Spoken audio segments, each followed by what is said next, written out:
listening to Tuff Tiger Talk Flash Report. Shout out to the Tuff Tiger Talk Nation. Big Q representing Tuff Tiger Talk. We up in this thing. Hit the like button, hit the subscribe button. By all means, feel free to share the show in your social media feed with other diehard Tuff Tiger Talk family members across the spectrum. Quick update to the nation, man, about what's going on with the recruiting class, and it's a lot of stuff going on. We're recruiting. I'll give you an update on that. One of the key positions that the team is looking at trying to improve is the quarterback position. And currently, we're not, landing the guys that we need to land. Well, the top guys in the transfer portal. We know about Sourceby taking a Texas Tech job, but right now, Lane Kiffin having issues, man, trying to find that recruit. Now, there's still a lot of the quarterbacks remaining in the transfer portal, and I'm pretty sure we'll land some good ones. But in this article right here, you can see LSU's dealt another transfer blow as Desmond Williams Jr.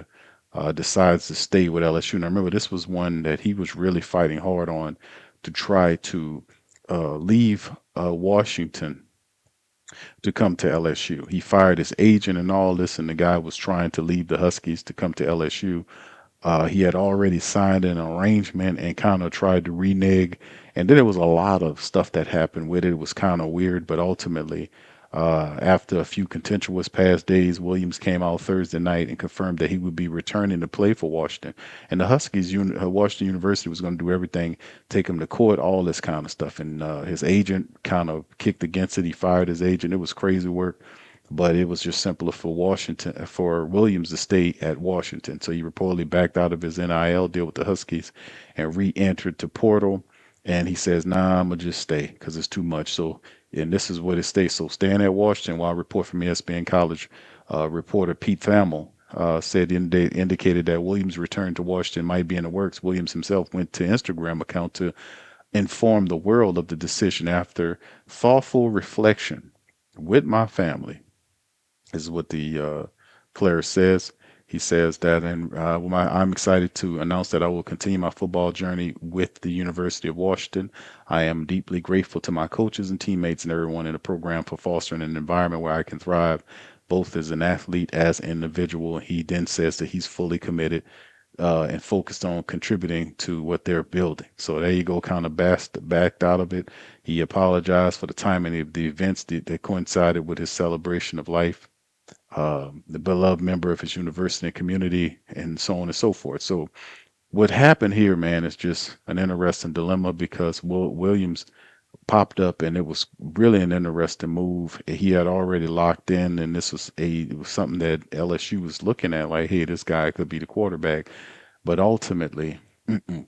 So where does that put LSU in terms of recruiting a quarterback out of the transfer portal? How about here? Let's bounce right here to this latest article. Shout out to LSU Tigers on Sports Illustrated that had an article that talked about Lane Kiffin must aggressively pursue multiple quarterbacks, backup option emerging for the Bayou Bengals. So this is reports has indicated that LSU remain very much in the quarterback market, with the program eyeing multiple signal callers to join the roster for the upcoming season. So um, January 2nd started, and it's been a fast and furious moment for LSU. There's zero scholarship signal callers on the roster. Garrett Nussmeier is going to the draft. Michael Van Buren and Colin Hurley hit the portal. Van Buren already is signed with the South Florida Bulls, and he's going. So no secret that Kiffin and the Tigers are big hunting for the transfer portal quarterbacks.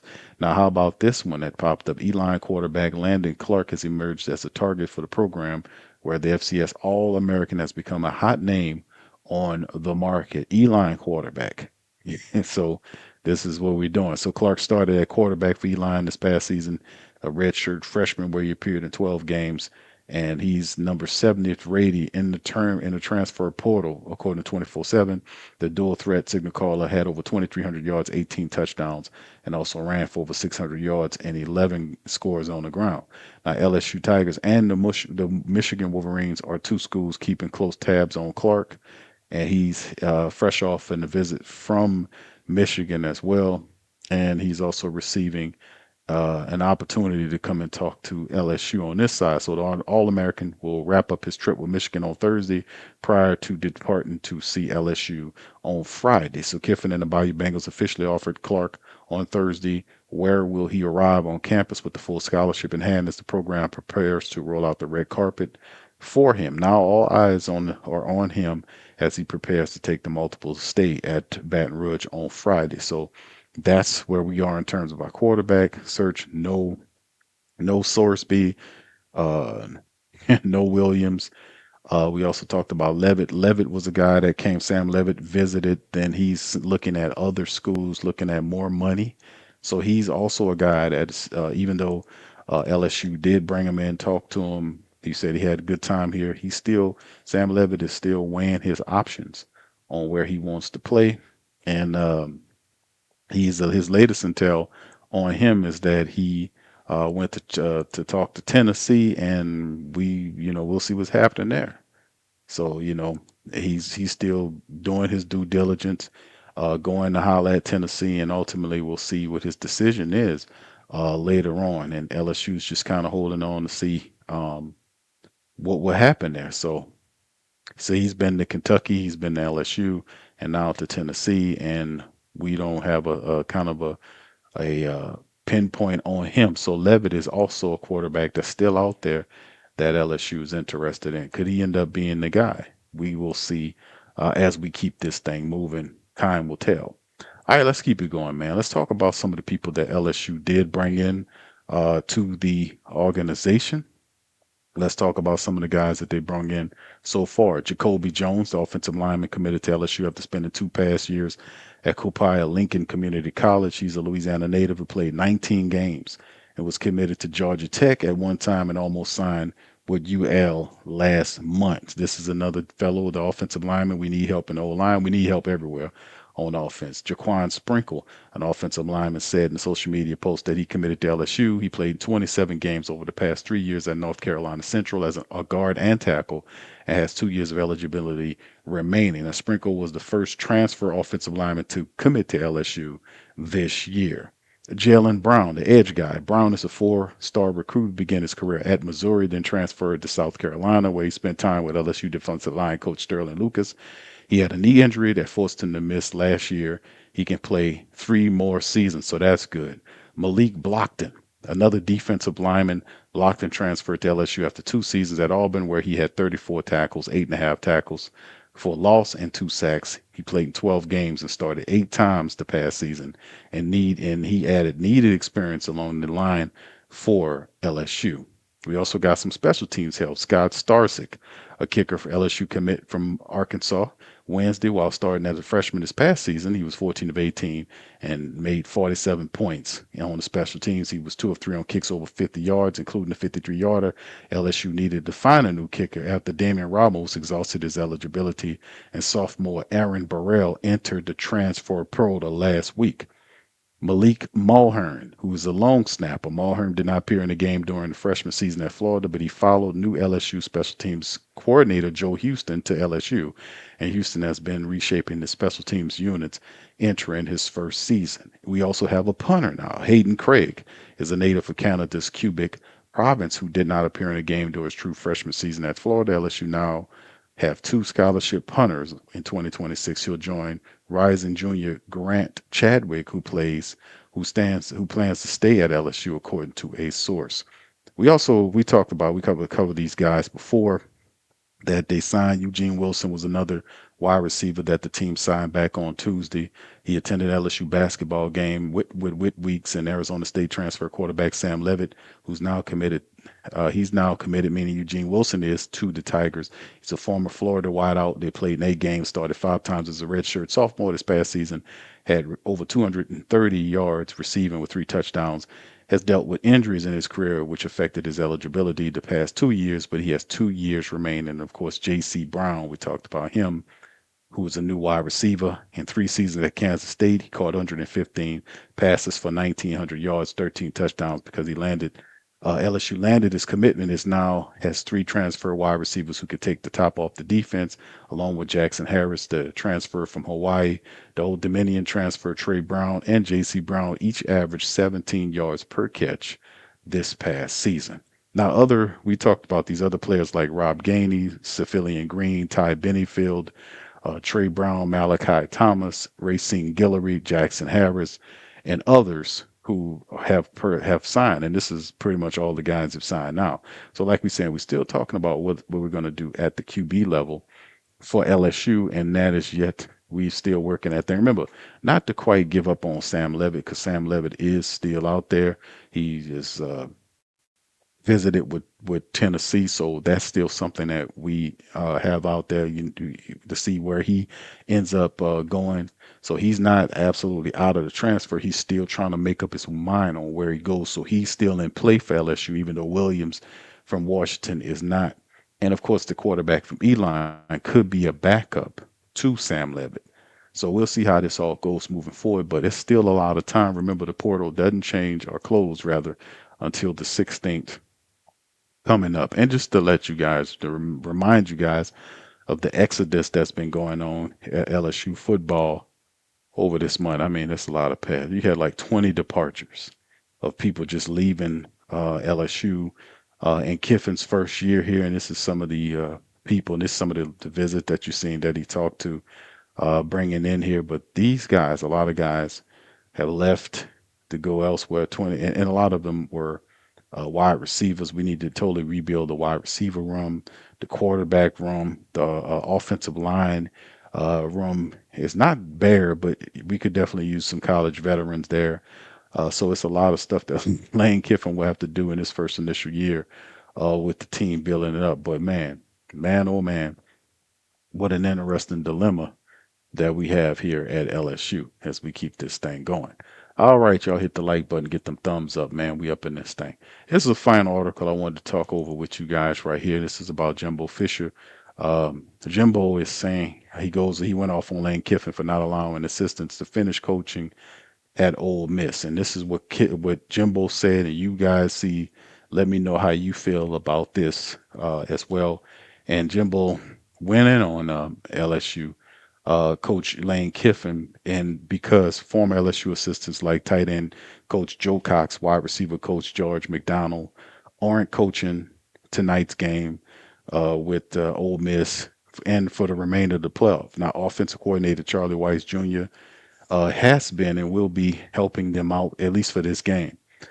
Jimbo didn't like this, so Jimbo went in and said that it's selfish. He said on ACC Network, it's stupid. Here's why I say that. He said Kiffin wanted to coach Ole Miss in the college football playoff, and he didn't get his way. So now he's saying, everybody get on a plane with me. You don't have a job. Then goes down to Baton Rouge and takes a PR hit because it looks bad that you don't really care about the kids. Then he says, okay, you can go back. But here's where he screwed up. He thought Ole Miss was going to lose to Georgia. The portal thing was going to be open, and it was going to be over with. Ole Miss advanced to the CFP semifinal after upsetting Georgia in the Sugar Bowl on New Year's Day. He said, oh, I'll look like a hero.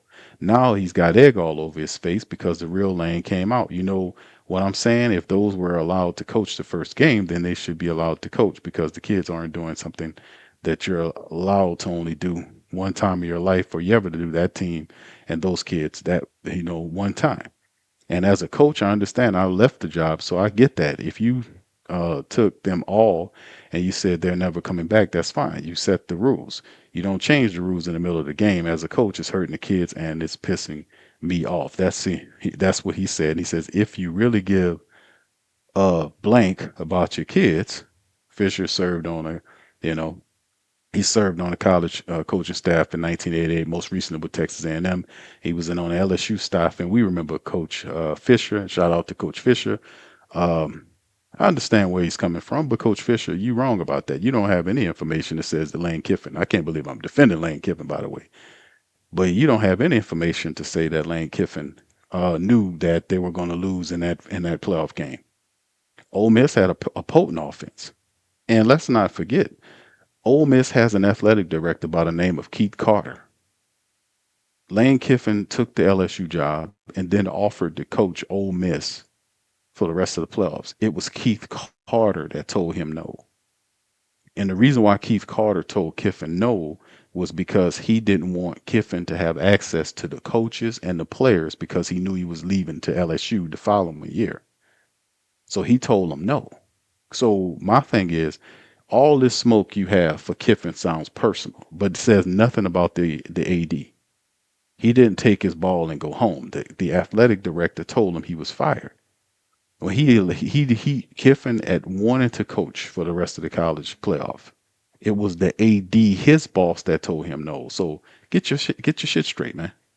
Get your shit straight before you shoot at the man. Get your facts straight because that's the last time I checked, that's his boss. So Jimbo Fisher, get your shit straight. If those guys work for Kiffin, then they work for Kiffin.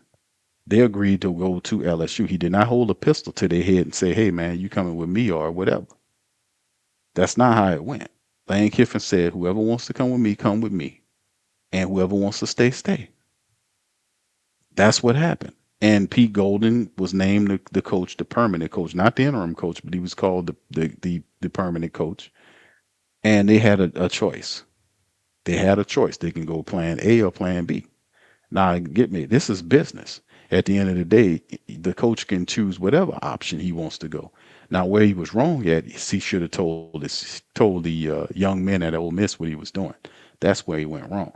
But in terms of all this other stuff that you're talking about, I don't agree about none of that. Once if the coaches decide to work for Lane Kiffin, then they'll do what Lane Kiffin do. But it was really the athletic director that caused all this. All he had to do was let Lane Kiffin coach for the rest of the season, and more than likely probably would have gave him it would have led to him having a college football he getting a championship with Lane running the squad. But now when you kick them out like that, you at his mercy because he could take all his coaches and say, okay, that's enough because they got a job to do for LSU now. So all this other stuff about Lane Kiffin, I understand it's cool to shoot at Kiffin because he's seen as somewhat of a aloof or whatever. But at the same time, man, facts is facts, man. The man had a boss. The boss said no, he couldn't coach. It wasn't the fact that he ain't get his way. He wanted to coach the fucking team. It was his athletic director told him no. So if his athletic director told him no and he have coaches that he signed on his side of it, then those guys work for him. And if he says they can go, they go. If he says they stay, they stay. Why they gonna stay? Because they got a job now with LSU. That's the bottom line. Their loyalties is no longer with Ole Miss. That's all I got for y'all on that, man. I can't believe I'm defending Kiffin, but that's the truth, man. The man have a job. None of these people not talking about this director, this athletic director of Ole Miss and what he do. That's the facts of the matter. Anyway, listen, fam, that's all I got for y'all today. Y'all hit that like button. Let me know what y'all think in the comment section. Hit the like button, hit the subscribe button, and share the show on social media feed. I'll be back with another LSU update later. Let's see how this quarterback situation pan out, man. It's a weird one here as we continue to build. So we still got a long time here before this January the 16th run up. So we got defensive linemen, we got linemen, we got tight ends, we got wide receivers on a portal. Let's see if we can land a couple of quarterbacks, get some more running backs, and see what this thing looks like as we approach January the 16th. I'll be back with another update soon. Hit that like button, hit that subscribe button. Peace and go Tigers.